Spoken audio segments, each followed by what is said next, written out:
আউযুবিল্লাহি মিনাশ শাইতানির রাজিম। বিসমিল্লাহির রহমানির রহিম। আসসালামু আলাইকুম ওয়া রাহমাতুল্লাহ। আমি advocate S A Al Amin, supreme court of Bangladesh high court division. আজকের আলোচনার বিষয় বয়নামা দলিল কি? প্রজাদের ভূমি রাজস্ব বাকি পড়লে উপরস্থ মালিকগণ আদালতে খাজনার নালিশ করে ডিক্রি করতেন। প্রজা উক্ত ডিক্রিকৃত টাকা জমিদারকে প্রদান না করলে উক্ত খাজনার ডিক্রি জারি দিয়ে উক্ত ভূমি নিলাম করাতেন। উক্ত নিলাম উপরস্থ মালিক সহ সর্বসাধারণের খরিদ করবার অধিকার ছিল।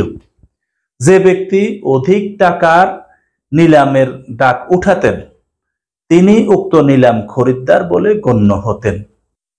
খাজনার ডিক্রি ছাড়া আরো কয়েক প্রকারের নিলাম হয়ে থাকে, যেমন সরকার কর্তৃক বাকি ভূমি রাজস্বের নিমিত্তে মানি মোকদ্দমা দাবির ও দেওয়ানি মোকদ্দমার খরচের টাকার নিমিত্তে ও রেহানি ঋণের দরুন যিনি নিলাম খরিদ করতেন তাকে একটি নিদর্শনপত্র বা সার্টিফিকেট দেওয়া হতো, তাকে বয়নামা বলা হয়।